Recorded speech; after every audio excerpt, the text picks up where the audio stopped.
ಹೆಬ್ಬಳಲು Shri Chakramata YouTube channel ವೀಕ್ಷಕರಿಗೆ ನನ್ನ ಹೃತ್ಪೂರ್ವಕ ನಮಸ್ಕಾರಗಳು. ಸುಭಾಷಿತ: ರೈತನ ಕೈಗೆ ಅಂಟಿದ ಮಣ್ಣು, ಸೈನಿಕನ ಕೈಗೆ ಅಂಟಿದ ರಕ್ತ, ಶಿಕ್ಷಕನ ಕೈಗೆ ಅಂಟಿದ ಬಡಪದ ಧೂಳು ದೇಶದ ಇತಿಹಾಸವನ್ನೇ ಬದಲಿಸುತ್ತದೆ. ಎಷ್ಟು ಚೆನ್ನಾಗಿದೆ ನೋಡಿ ಅಲ್ವಾ?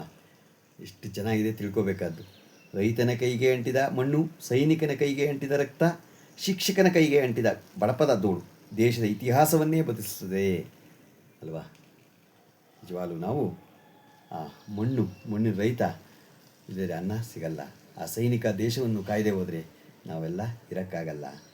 ಗೊತ್ತಾಯ್ತಾ? ಶಿಕ್ಷಕ ಹೇಳ್ಕೊಡದೆ ಹೋದರೆ ಮಕ್ಕಳು ಬೆಳೆಯಲ್ಲ, ದೇಶ ಬೆಳೆಯಲ್ಲ ಅಲ್ವಾ? ಇವತ್ತು ನಾವು ದಿನಪಂಚಾಂಗಕ್ಕಿಂತ ಮುಂಚೆ ನಾವು ವಾರಗಳು ಹೇಗೆ ಆರಂಭವಾದವು ಅನ್ನೋದನ್ನು ತಿಳ್ಕೊಳ್ಳೋಣ. ಪ್ರತಿಯೊಂದು ದಿನಗಳ ಮಹತ್ವವನ್ನು ತಿಳ್ಕೊಳ್ಳೋಣ. ಒಂದು ವಾರದಲ್ಲಿ 7 ದಿನಗಳು. ಎಲ್ಲ ದಿನಗಳು ಅದರದ್ದೇ ಆದ ಪ್ರತ್ಯೇಕವಾದ ಹೆಸರನ್ನು ಹಾಗೂ ಪ್ರಾಮುಖ್ಯತೆಯನ್ನು ಹೊಂದಿದೆ. ಹಾಗೂ ಒಂದು ದಿನಗಳ ನಂತರ ಇನ್ನೊಂದು ದಿನ ಇದ್ದಕ್ಕಿದ್ದಂತೆ ಹಾಗೆ ಬಂದು ಹೋಗುತ್ತವೆ. ಒಂದು ವಾರದಲ್ಲಿ ಒಂದೇ ದಿನ ಬಂದಿರುವುದನ್ನು ನೋಡಲು ಸಾಧ್ಯವೇ ಇಲ್ಲ.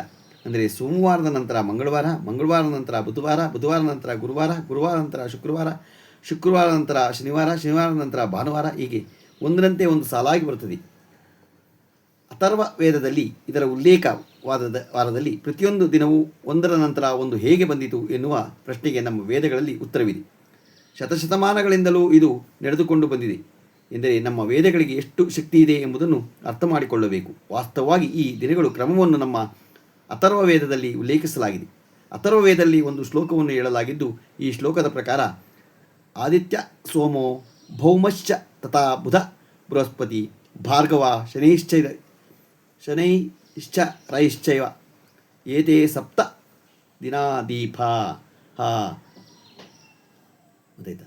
ಆದಿತ್ಯ ಸೋಮೋ ಭೌಮಶ್ಚ ತಥಾ ಬುಧ ಬೃಹಸ್ಪತಿ ಭಾರ್ಗವ ಶನೈಶ್ಚ ರೈಶ್ಚೈವ ಏತೆ ಸಪ್ತ ದಿನಾದೀಪ.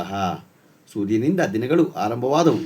ಅಥರ್ವೇದದಲ್ಲಿ ಸೋಮವಾರದಿಂದ ಭಾನುವಾರದವರೆಗಿನ ಎಲ್ಲ ದಿನಗಳನ್ನು ಕ್ರಮಬದ್ಧವಾಗಿ ಉಲ್ಲೇಖಿಸಲಾಗಿದೆ. ಆದಿತ್ಯ ಎಂದರೆ ಸೂರ್ಯನಿಂದ ಭಾನುವಾರ ಸೃಷ್ಟಿಯಾಯಿತು. ನಂತರ ಸೋಮವಾರ ಹಾಗೂ ಮಂಗಳವಾರವನ್ನು ಕ್ರಮಬದ್ಧವಾಗಿ ಆರಂಭವಾಗಿ ಕೊಂಡಿತು.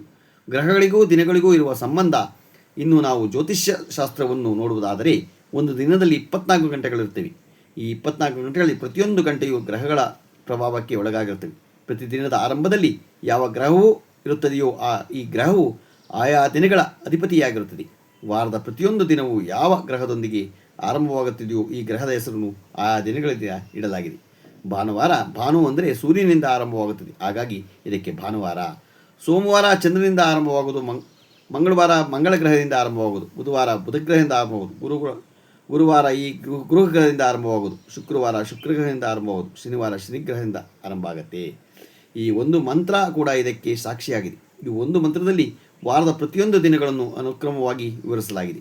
ಮಂತ್ರ ಇದೆ: ಬ್ರಹ್ಮ ಮುರಾರಿ ತ್ರಿಪುರಾಂತಕಾರಿ ಭಾನು ಶಶಿ ಭೂಮಿ ಸುತೋ ಬುಧಶ್ಚ ಗುರುಶ್ಚ ಶುಕ್ರ ಶನಿ ರಾಹು ಕೇತುವೇ ಸರ್ವೇ ಗೃಹ ಶಾಂತಿ ಕರ ಭವಂತು ಎನ್ನುವ ಮೂಲಕ ವಾರದ ಎಲ್ಲ ದಿನಗಳನ್ನು ಅನುಕ್ರಮವಾಗಿ ಹೇಳಲಾಗಿದೆ. ಗೊತ್ತಾಯ್ತಾ? ಬ್ರಹ್ಮ ಮುರಾರಿ ತ್ರಿಪುರಾಂತಕಾರಿ ಭಾನು ಶಶಿ ಭೂಮಿ ಸುತೋ ಬುಧಶ್ಚ ಗುರುಶ್ಚ ಶುಕ್ರ ಶನಿ ರಾಹು ಕೇತುವೇ ಸರ್ವೇ ಗೃಹ ಶಾಂತಿ ಕರಾಭವಂತು ಎನ್ನುವ ಮೂಲಕ ವಾರದ ಎಲ್ಲ ದಿನಗಳನ್ನು ಅನುಕ್ರಮವಾಗಿ ಹೇಳಲಾಗಿದೆ. ನಮ್ಮ ವೇದಗಳಲ್ಲಿ ಋಷಿಮುನಿಗಳು ಆಯಾ ದಿನಗಳಲ್ಲಿ ಪೂಜಿಸುವ ದೇವರುಗಳಿಗೆ ಅನುಗುಣವಾಗಿ ವಾರದ ದಿನಗಳನ್ನು ಕ್ರಮಬದ್ಧವಾಗಿ ಇಟ್ಟಿದ್ದಾರೆ. ಹಾಗೆ ಜ್ಯೋತಿಷ್ಯದಲ್ಲಿ ಗ್ರಹಗಳ ಹೆಸರುಗಳನ್ನೂ ಕೂಡ ದಿನಗಳಿಗೆ ಇಡುವ ಮೂಲಕ ಆಯಾ ಗ್ರಹಗಳ ದಿನವೊಂದು ಆಯಾ ದಿನಗಳಂತೆ ಬರುವಂತೆ ಮಾಡಲಾಗಿದೆ. ಇನ್ನು ವೈಜ್ಞಾನಿಕವಾಗಿ ನೋಡುವುದಾದರೆ ಬೆಬಿಲೋನಿಯವರು ವಾರದ ದಿನವನ್ನು ಕಂಡುಹಿಡಿದವರು ಎಂದು ಅಂತ ಹೇಳ್ತಾರೆ ಹಿಂದೆ. ಅದು ಏನೇ ಆಗಲಿ, ನಾವು ನಮ್ಮ ಹಿಂದೂ ಧರ್ಮವನ್ನು ನಾವು ಏನಿದೆಯೋ ಅದನ್ನು ನಾವು ಪಾಲಿಸ್ಕೊಂಡು ಹೋಗೋಣ. ನಮ್ಮ ಹಿಂದೂ ಧರ್ಮವನ್ನು ಬಿಡೋದು ಬೇಡ. ನಮ್ಮ ಸನಾತನ ಹಿಂದೂ ಧರ್ಮದಲ್ಲಿ ಪ್ರಕಾರನೇ ನಾವು ಹೋಗಬೇಕು, ಎಲ್ಲ ತಿಳ್ಕೋಬೇಕು ನಾವು. ಇದು ಕೃಪೆ ವಾಟ್ಸಪ್ಪು. ಇವತ್ತು ನಾವು ದಿನಪಂಚಾಂಗವನ್ನು ತಿಳ್ಕೊಳ್ಳೋಣ. ದಿನಾಂಕ 8/4/2026 ಬುಧವಾರ, ಶ್ರೀ ಪರಾಭವ ನಾಮ ಸಂವತ್ಸರ, ಉತ್ತರಾಯಣ, ಚೈತ್ರ ಮಾಸ, ಕೃಷ್ಣಪಕ್ಷ, ತಿಥಿ ಷಷ್ಠಿ, ಹಗಲು 3:50, ನಕ್ಷತ್ರ ಮೂಲ, ಬೆಳಗಿನ ಜಾವ 5:49, ಮಳೆ ರೇವತಿ 3ನೇ ಪಾದ, ರಾಹುಕಾಲ 12:25ರಿಂದ 1:58, ಉಳಿಕ ಕಾಲ 10:23ರಿಂದ 12:25, ಯಮಗಂಡ ಕಾಲ 7:48ರಿಂದ 9:20. ಇವತ್ತು ಯಾರು ಹುಟ್ಟುಹಬ್ಬ ಆಚರಣೆ ಮಾಡ್ಕೊತಿದ್ರು, ಮದುವೆಯಾದ ದಂಪತಿಗಳು ವಾರ್ಷಿಕೋತ್ಸವ ಆಚರಣೆ ಮಾಡ್ಕೊತಿರೋರಿಗೆ ನಮ್ಮ ಹೆಬ್ಬಳದೂರು ಶ್ರೀ ಚಿಕ್ಕಮಾತಾ ಯೂಟ್ಯೂಬ್ ಚಾನಲ್ ಕಡೆಯಿಂದ ಶುಭಕಾಮನೆಗಳನ್ನು ತಿಳಿಸ್ತೀವಿ. ದೇವರವರಿಗೆ ಆಯಸ್ಸು, ಆರೋಗ್ಯ, ಐಶ್ವರ್ಯ ಎಲ್ಲ ಕೊಟ್ಟು ಕಾಪಾಡಲಿ ತಿಳ್ಕೊತೀವಿ. ನಮ್ಮ ಹೆಬ್ಬಳದೂರು ಶ್ರೀ ಚಿಕ್ಕಮಾತಾ ಯೂಟ್ಯೂಬ್ ಚಾನಲ್ ಯಾರು ಸಬ್ಸ್ಕ್ರೈಬ್ ಆಗಲು ದಯಮಾಡಿ ಸಬ್ಸ್ಕ್ರೈಬ್ ಆಗಿ ಲೈಕ್ ಕೊಡಿ.